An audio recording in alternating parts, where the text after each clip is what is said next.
Good afternoon. Good afternoon. Hi. So everybody feeling good? Yep. Yeah. All right. Well, today I'm going to teach you how to win money.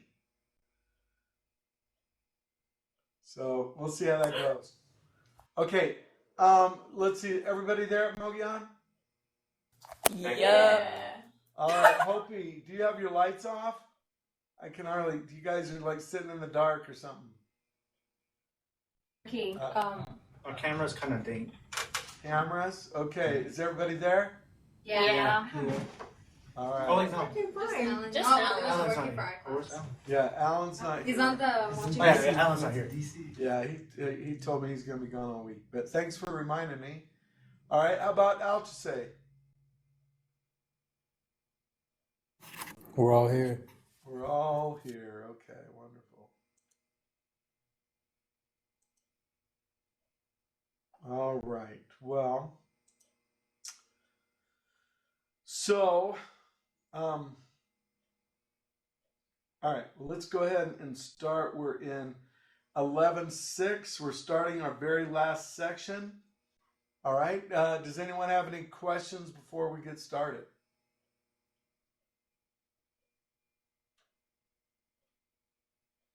Okay, so on Thursday, I'm going to ask you a question, and I'm gonna kind of let you guys decide what we do next Monday.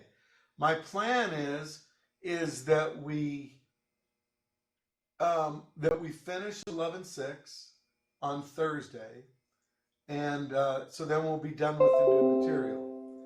And so then my plan is that Monday we will have a review day, and then we'll have the final on Tuesday, Wednesday, and Thursday. Okay, that's the plan. However, someone asked me yesterday if it was possible that instead of the review day, if I just gave you a Moodle day, so to get caught up on quizzes and tests and take the last test, whatnot, before the final. And so what we want to do on Thursday, we're going to vote on that. If you would prefer, I can see advantages to either one. So we'll discuss it and put it up for a vote. But I just want to tell you now so you can be thinking about it. About what do you think would better help your grade on the final? Okay, and in the class. All right, so anything else before we jump in today? Oh, so what are the 4 ways you can earn extra credit?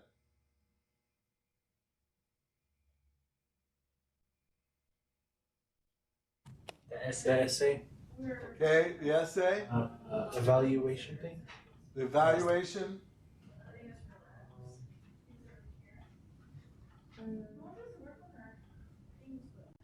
2 more. The 11.4 section and then the extra credit assignment thing at the sections. Yeah, 6. so the 11.4, and then the so there's so both the evaluation and then there's like the holiday one. Remember where I told you for Valentine's Day, because I appreciated all you guys coming, and that I wanted to show my love for you, and so but you have to go in where it says extra credit holiday or extra credit evaluation, and it just will give you a true or false question. I did the essay, or I was here that day for the holiday, and then you'll get 5 points extra credit. But you have to go in and click on it to get it. Okay? So those 2, 11.4 quiz is extra credit, and the essay, that's extra credit on the final. All right? So any questions about any of those?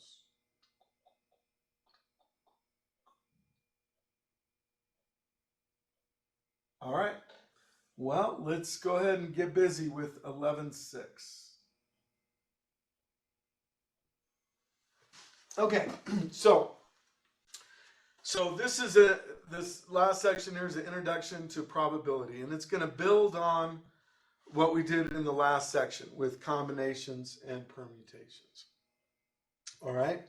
So it says any happening for which the result is certain is called an experiment. The possible results of the experiment are the outcomes. So like if you flip a coin in the air, that's an experiment. It can be heads or tails. Those are the outcomes. The set of all possible outcomes of the experiment is the sample space. Any subcollection of a sample space is an event.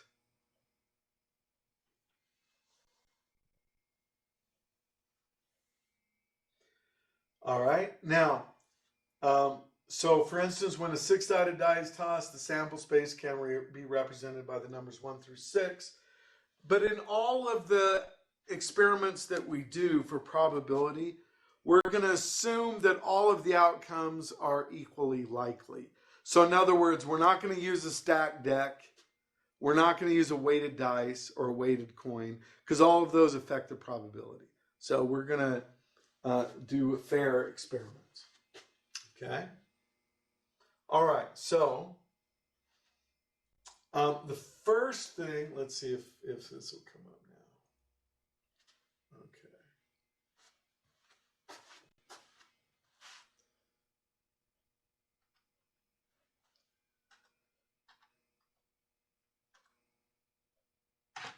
Okay.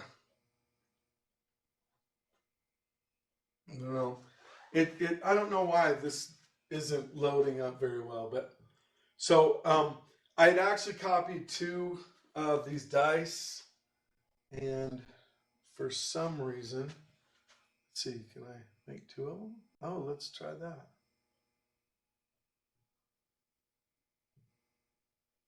Okay, and then this. Okay.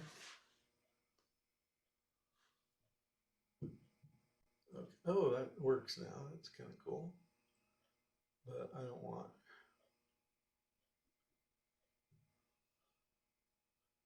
Well, okay.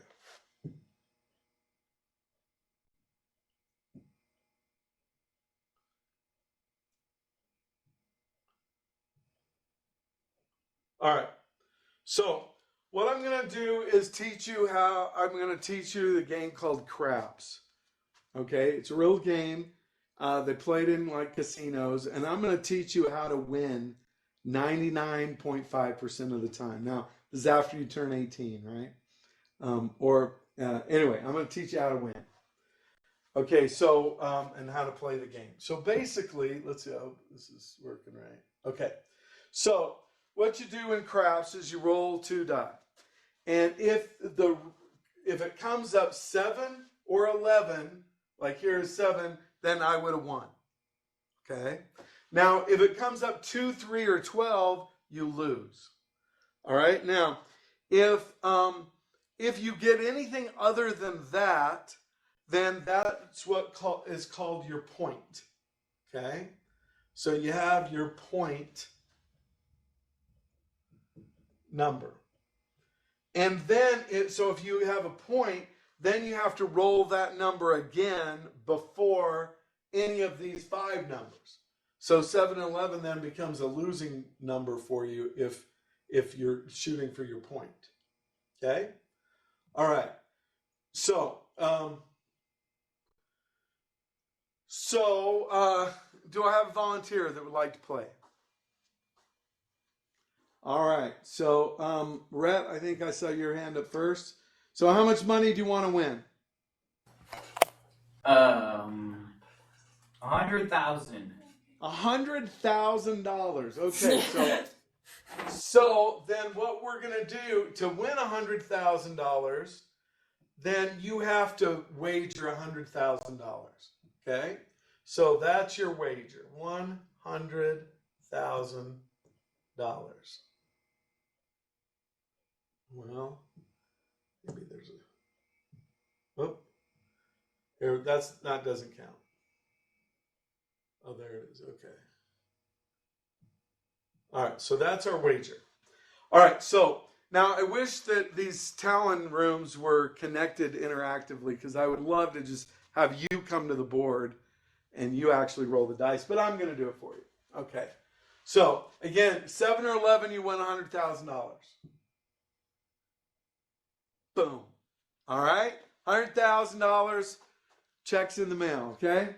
All right, anybody else want to win? Anybody else? Okay. All right, Denon, let's have you go next. All right, so how much do you want to win? $1 billion. 1 billion? 1 billion. You're going to own the casino. All right. But, all right. So $1 billion. That's like, what's his name? Austin Powers or something. 1 billion. Okay. All right. So here we go. This is for $1 billion. So you have to wager $1 billion, right? Okay. So here you roll the dice and 6. Okay. So you didn't win, but you didn't lose. So 6 is what's called your point. All right. So we're going to put 6 right here. So now what you have to do is, and see, they never show this in the movies when they're ever showing craps. You know, James Bond never has to deal with the point. But so now you have to get a 6 before you get any of these 5 numbers. So if you get a 7 or 11 now, you lose. Okay? So here we go. Whoops.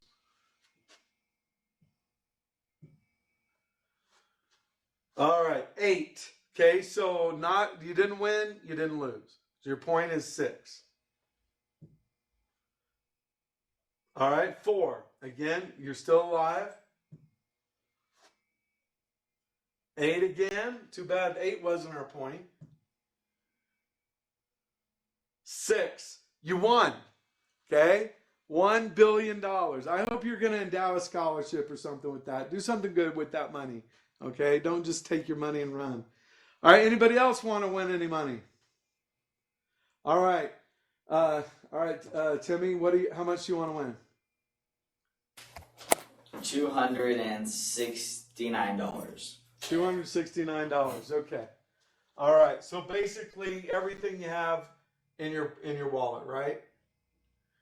Okay. Now, by the way, we've rolled exceptionally well because we had 2 winners. So let's just see how it goes. So $269. Now remember, I'm teaching you how to win. We've still been lucky so far. Okay. So we roll and we get a 6. So there's our point again, 6. All right. So now we're shooting for another 6. All right. 9. We're still alive. All right. 10. We're still alive. 10. Still good. All right. 5. We're still good. 9, we're still good. 5, this is crazy. 10, too bad 10 wasn't our point. 2, uh-oh. All right, so we lost, okay? So we lost our $269. All right, so now here's the trick, okay? There's 2 things that you have to do in order to make this system work. 99.5% of the time. All right, 2 things. Number 1, you have to have in your possession 64 times the amount of money you want to win. Okay? And I'll show you why in just a second. The other thing is once you win, you walk away. You don't say, hey, I've got $1 billion, I'm going to keep going. No. You got to walk away as soon as you win. All right, so our next bet with Timmy here is we still want to win is we double this bet. So times 2, so $538. That's how much we're going to bet now. Okay? Because what we have to do, we have to win $538. Why? Why 538? Like we lost? Yeah, we have to make up for the 269 we lost plus the 269 we want to win. Okay, remember that was our goal. All right, so we're going to bet $538. All right, so then we roll the dice. Whoops.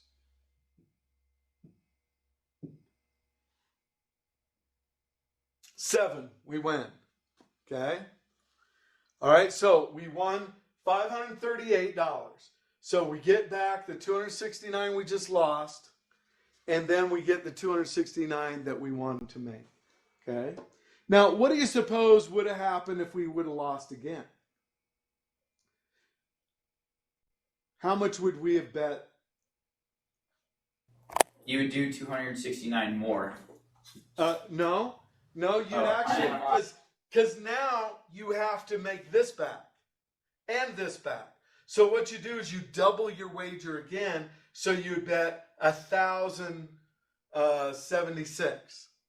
Okay, so you keep doubling your wager every time, so that you get back all the money you lost plus the $269 that you want to win. So basically you're using, the casino has all the odds in their favor. So what you're doing here is making it so that statistically all you have to do is win once and you win. Okay? That's how you make the odds go in your favor. So the casino can win, 5 times in a row, and if you just win one time, you win. You beat the casino. Okay? But again, if you want to win $1,000, see, you have to have $64,000 in your wallet. Okay? So that's kind of the drawback. But casinos actually are familiar with this, and so some casinos will shut you down if you do this doubling down thing. And you're like doubling your wager, then they'll say, sorry, sir, we're not going to allow you to wager more than $500 or whatever. Okay? So you've got to be... I have a class over here, and you're mesmerizing. Oh, thank you. Thank you. All right. All right. Now where do I go from there? I don't know. We should just stop and go home. No, so this is a way that you can use the odds in your favor. But it is typically people, when they gamble, it's because they don't have money. Whereas if you do have money, you can actually use the odds in your favor. Now, I will tell you this one story, and then we'll move on. There was a story of twin brothers, and one of them won the Nevada State Lottery and won $10 million. And so his twin is like, my brother is going to buy a mansion. He's going to have all this money, and I'm not going to have anything. And he felt kind of bad. He didn't want to have to borrow from his brother.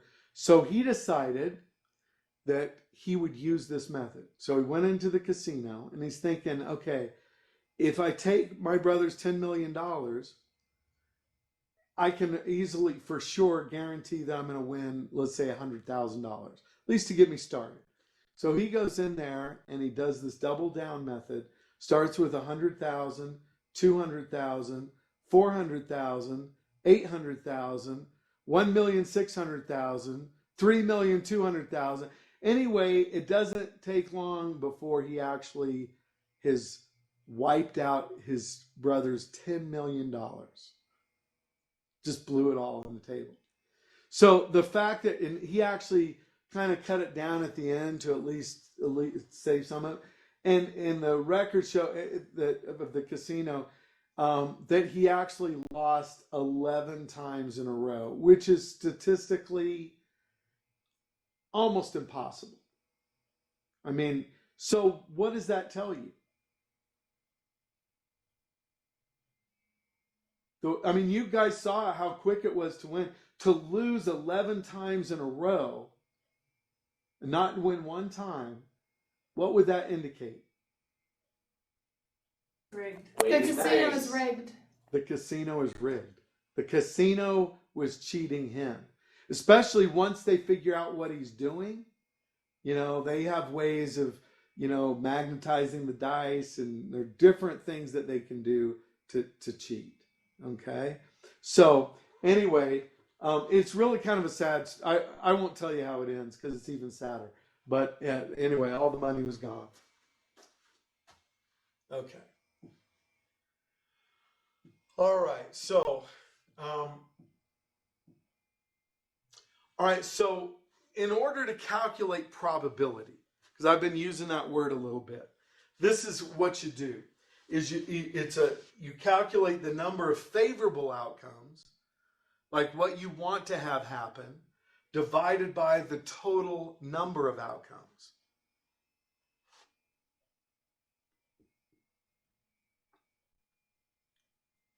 So, like if you want to know what's the probability of flipping a coin and having it come up heads?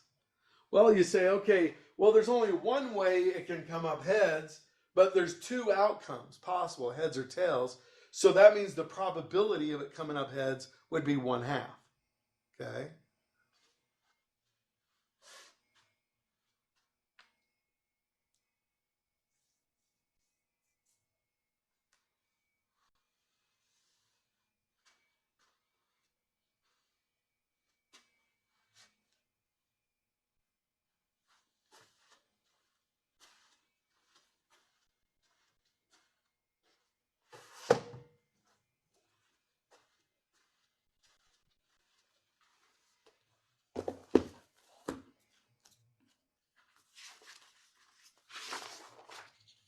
Okay.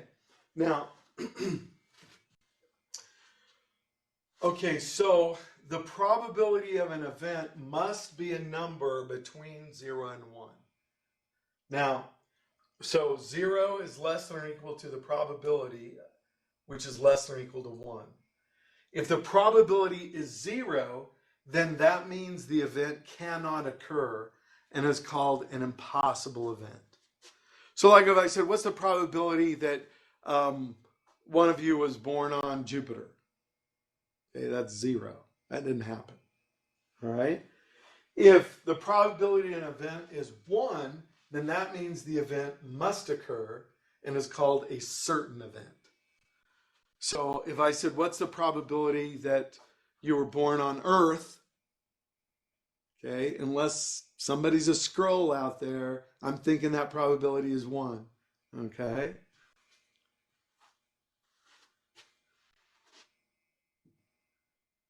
All right.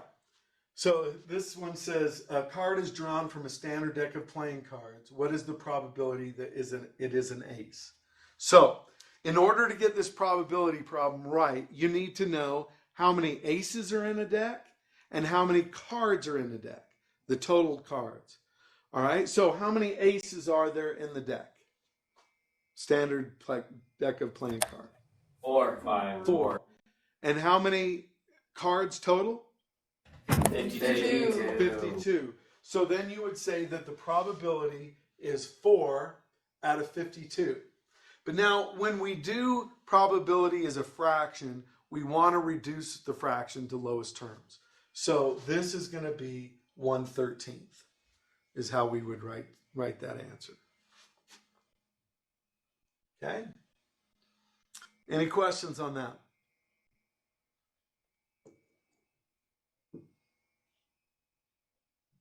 All right. So you can express probability as a fraction, a decimal, or a percent. So like you could write 1/4, 0.25, or 25%.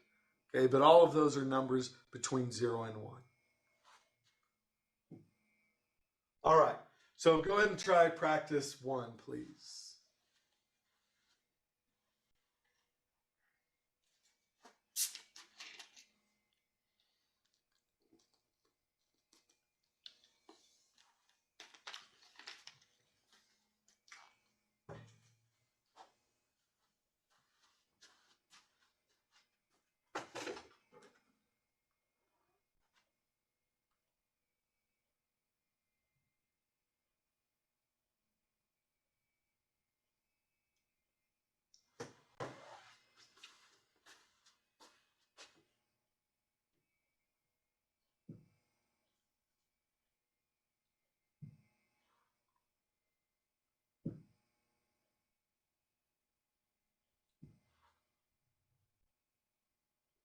All right, Gabriel, what do you have?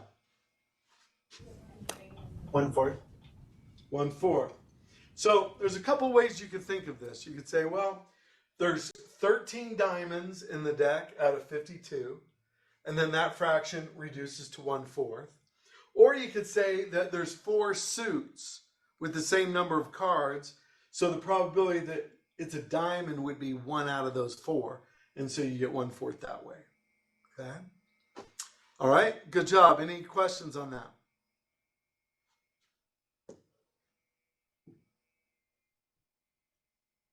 All right, so now this is, well, wait a second.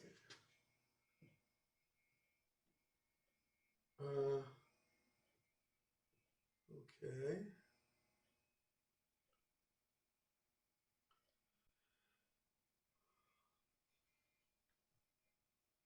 Okay. So this says 2 6-sided dice are tossed. What is the probability that the total of the 2 dice is 7? Okay. Actually, this is not the practice. This is just an example. That's what threw me off. Okay. All right. So in this case, sometimes it's, for this one's a little more complicated. And so especially for the first time when you do a problem like that, it's good to maybe even list all the different possibilities. And so when you roll 2 dice, these are the outcomes. So you could have 1 1, 1 2, 1 3, 1 4, 1 5, 1 6, 2 1, 2 2, 2 3, 2 4, 2 5, 2 6, and then so on all the way down to 6 1 through 6 6. Okay, so there's 6 rows, 6 columns, so that means there's 36 outcomes. So if I want to know what's the probability of rolling a 7, then I look and say, okay, along the diagonals is where you find the sums the same. So 6 1, 5 2, 4 3, 3 4, 2 5, and 1 6. So that's 6 favorable outcomes where the sum is 7. So then the probability then would be 6 out of 36, which would reduce to 1/6. Okay. So just looking at this chart, okay, the next practice problem says what's the probability that the total of 2 tosses of a dice is 5? So that's the same thing. Tossing 2 dice or tossing 1 dice twice, it's the same thing. Okay, so to get a sum of 5,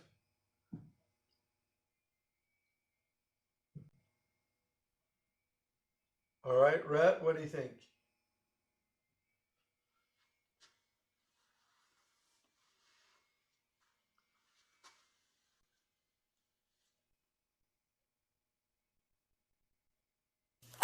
One ninth. 1/9, very good. So you count them. They're along this diagonal here. So 1, 2, 3, 4. So 4 out of 36 reduces to 1/9. Okay, great job.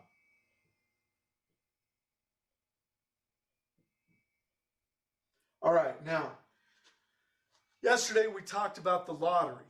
Okay, so we actually did kind of updated the numbers a little bit. So we said that there were, you select of the 5 balls from 1 to 59, 1 ball from 1 to 39. And so we calculated this to be the total number of outcomes. Okay. Now, if you play the lottery, how many favorable outcomes are there?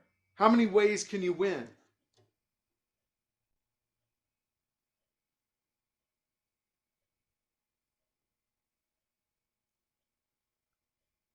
When you pick your numbers,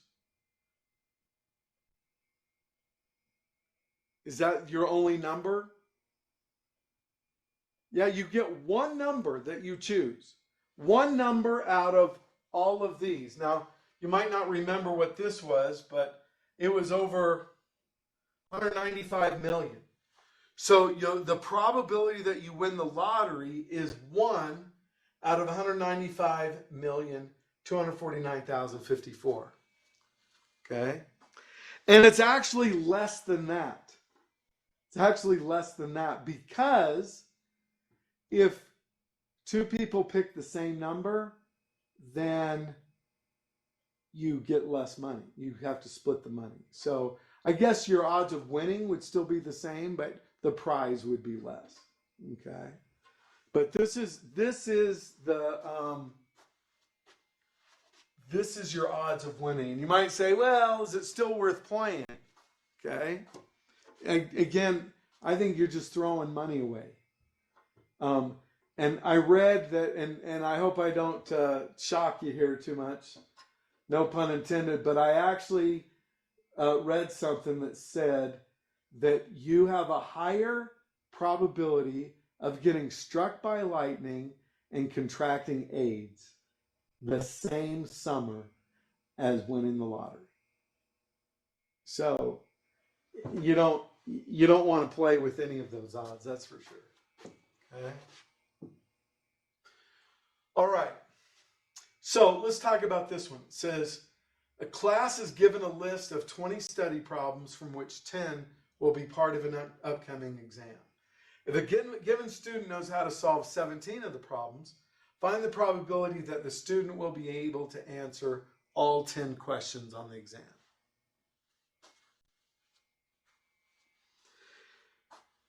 The problem with problems like this, and there's plenty of examples in the book, which is a good reason to practice these, is you kind of sometimes you don't really know where to start.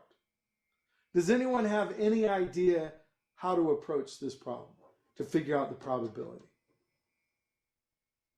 Or just anybody want to throw an idea out there as far as what we would do?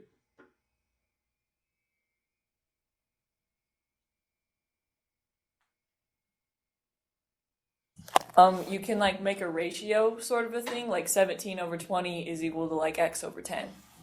Okay, that is a great idea, except, I mean, you kind of have the right idea, but the thing is that there's more than just 17 ways, or more than 10 ways that the test could be built. Okay, so let's go back.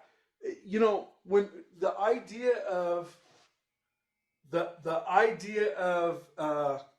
probability, remember, is you take the favorable outcomes over the total outcomes.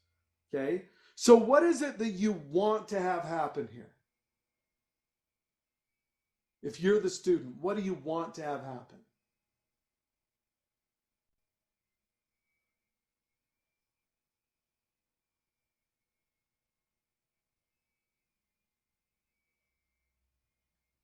To get 10 right.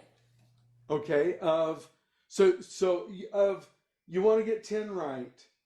So then you want the professor to make the test so that the 10 that are chosen are of the 17 that you know, right? Okay? Because let's say it's not multiple choice. There's no guessing here. But there's 17 questions that you know. You want the professor to pick 10 of those, right? Because you know those. So how many ways could that happen? How many ways could the professor select 10 of the 17 questions you know?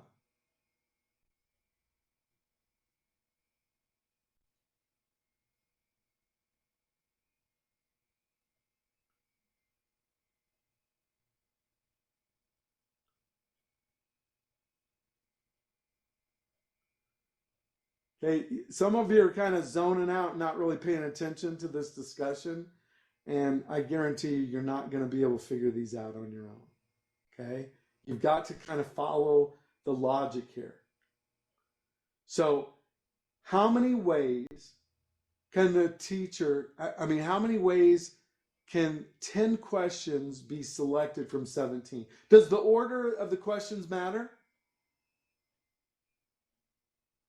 No.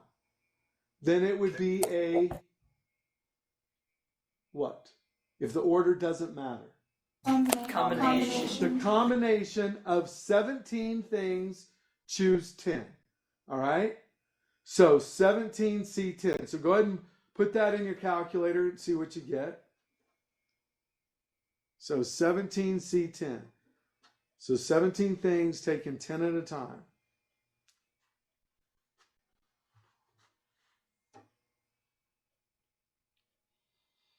So that's going to be the numerator. That's the favorable outcomes. Okay? Now, the denominator is the total possible outcomes. So there, that would be what? What would the denominator be? That would be the number of ways, the total number of ways the professor could construct the test. So what would that be?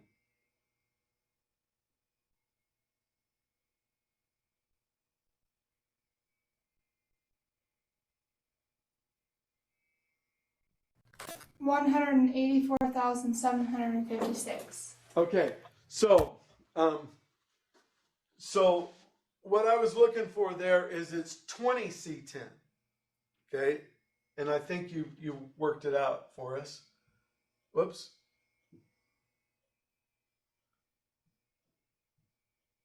So 184,756. So see, this is what we want. We want the 10 chosen from the 17 we know.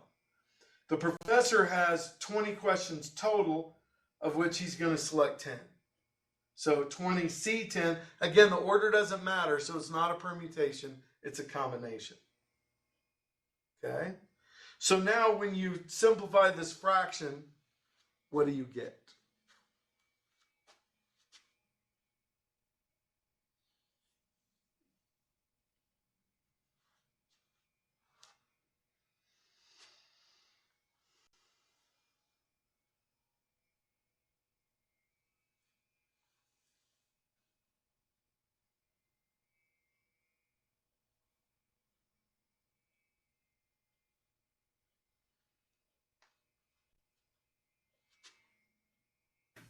Two 19ths. 2/19. So 2/19 is a fraction, 0.105 is a decimal, or 10.5% as a percentage.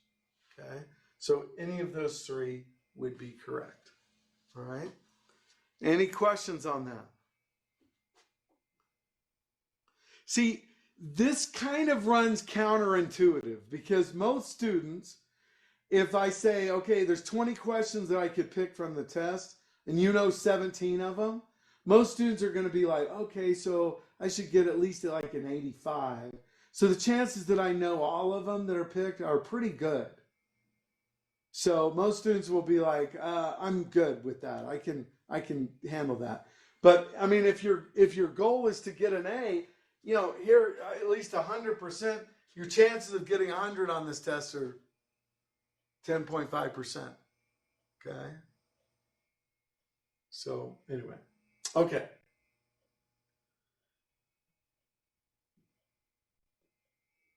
All right, let's go on. Okay, so going back to the cards. Standard deck of playing cards has 52 cards. There are 4 suits, which are diamonds, hearts, spades, and clubs. And there are 13 cards in each suit. And the face cards are Jack, Queen, and King.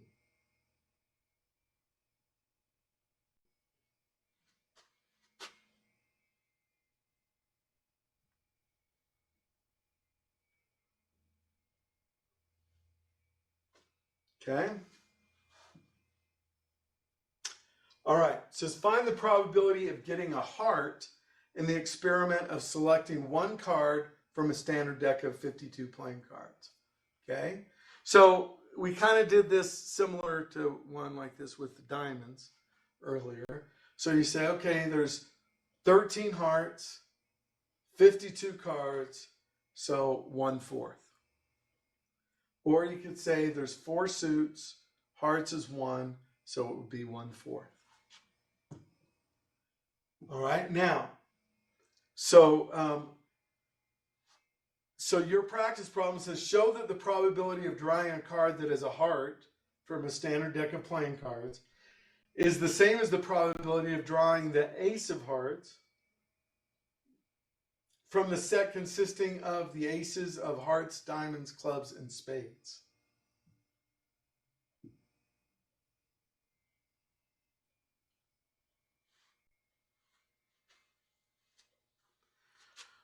So, what's the probability of drawing the ace of hearts from just the aces?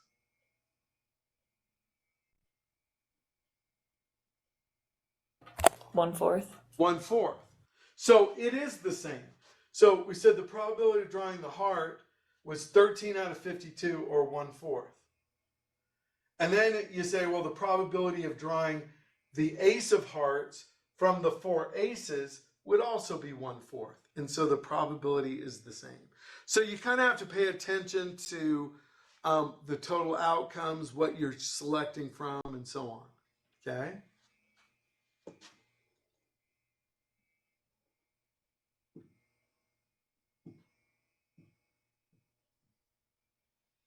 All right, now, sometimes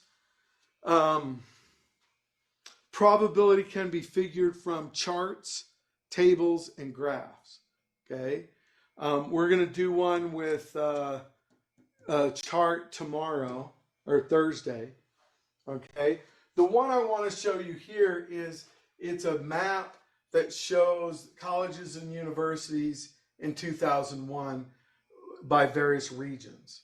Okay, and so this is the number of universities and colleges in each region. Now, I was really surprised when I moved to Arizona and found that at the time there were only 3 universities in Arizona: NAU, U of A, and ASU. That's it.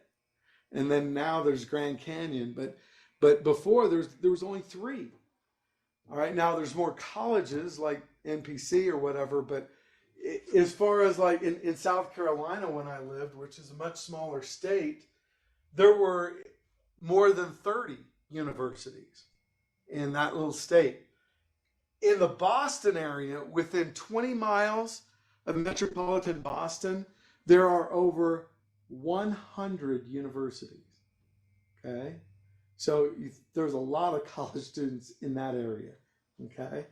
So this is grouped by region. I mean, it's crazy to think that in this area, there's more than double than in all of these states here, okay? But it says, so suppose that we select one college or university at random, then what would be the probability that it would be from one of the southern regions? Okay. Now, I don't want you to calculate this per se. I just want somebody to tell me how you would calculate it. The probability that if we selected one school at random, that it would be from one of the 3 southern regions. How would we calculate that probability? All right, Jordan looks like she's about to say something really smart here. Yeah. So Okay. I'd add up all the ones with like west, south, east, south, and south Atlantic. Because Okay, those so are the these right here. So you'd add up those 3 numbers. And then I'd divide that number by the total of all of them. Right. So the sum of these 3 would be your numerator. The total of all of them would be your denominator. And so that would give you the probability. Okay? So everybody cool with that? All right, good job. We won't worry about it. I just wanted to make sure you could figure it out. Okay, now this one has to do with data from a college, but it's not from a map. But see if you can figure out the answer to this one.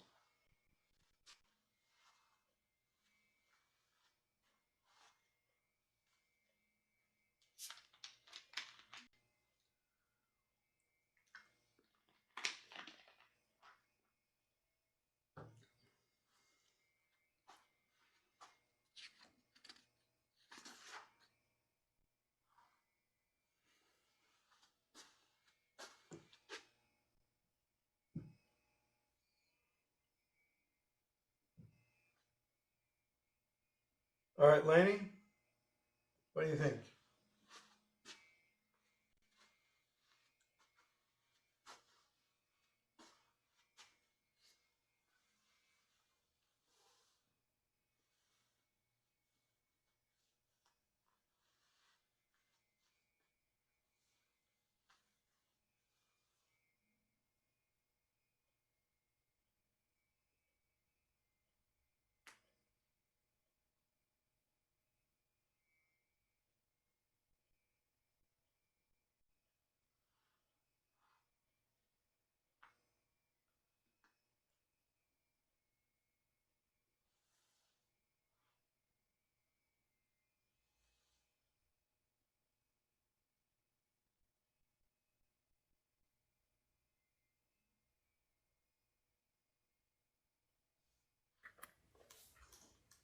Would it be 0.499? Okay. Yeah, so 0.496. So you take the number of females over the total number of alumni. So 672 over 1354. Now, since both of these numbers are even, then I wouldn't want you to leave that fraction. You could reduce the fraction dividing by 2, or you could put it in your calculator and get a decimal or convert it to a percentage. So good job. Any questions on that? Now, an interesting thing in this example, they have fewer females than males. What do you think in the real world, colleges and universities these days, do you think they're more males or females? Females. There's more females. Okay. Overall, there's more females. In almost every major, there's more females. Except, where do you think there's more males? In what majors? Architecture and engineering. Yeah, so actually in math and science in general, there's more males. Okay. So, girls, you're strong in math or you wouldn't be in this class. Just know that there are some advantages to going to college and, being the only girl and having 30 eligible bachelors in your class. I mean, you got to think about these things, right? My sister, she went into chemical engineering. And she had a lot of classes where most of the students were guys. Well, then when she went on to work, okay, every engineering group, they want to have her in it because she's smart, she's beautiful, she's outgoing, and it helps their presentations. And anyway, it's just really interesting because she was thinking that she would be the weak link when she went out to her profession, but she has found that a lot of these engineers don't know how to get along. They don't know how to work with each other. And anyway, it's been a good thing for her. All right, well, let's go on here. So just think about math and science. Okay, next, there's what's we call mutually exclusive events. Okay. So, two events from the same sample space are mutually exclusive if they have no outcomes in common. So, if you flip a coin, it could be either heads or tails. There's no overlap. It can't be both. So, those are what we call mutually exclusive.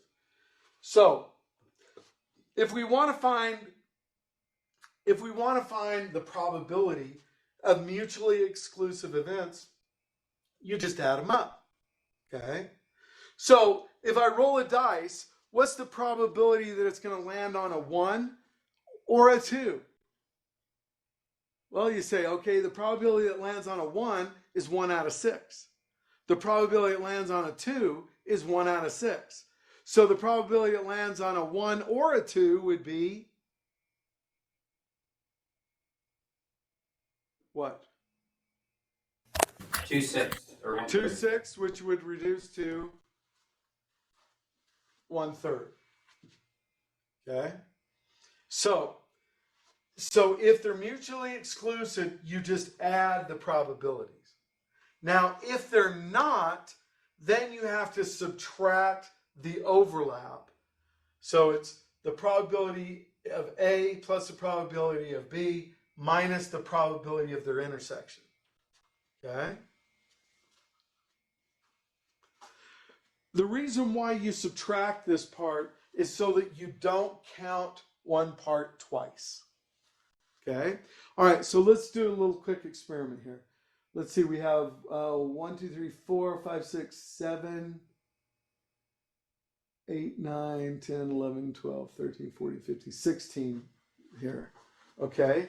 So let's say if I were to call on a student at random, what's the probability that they would be female? Okay, so raise your hand if you're female. Okay, raise it high in the air so I can count easy. So 1, 2, 3, 4, 5, 6, 7, 8, 9. Okay, so 9 out of 16, I think I said. Okay. All right, now what's the probability that if I select someone at random that they wear glasses? Okay, so raise your hand if you wear glasses. So we've got 1, 2, 3, 4. So 4, none in Alchese, right? So 4 that wear glasses. So if I said, well, what's the probability that you're female or wear glasses, would I just add these? No, because what I have to do is subtract what group of people? So I don't count them twice. Who do I have to subtract? What? Males. No, because I haven't counted the males. The females that wear glasses. There you go, because this is the group of females. This is the group wearing glasses. So what I have to subtract off are the females wearing glasses, because otherwise I'll have counted them twice. All right, so raise your hand if you're female wearing glasses. All right, so 1, 2, 3. Okay. All right, so 3. So then I would end up with 10 out of 16. So that would be the probability if I selected someone at random, then they would be either female or wear glasses. Okay? All right, any questions on that?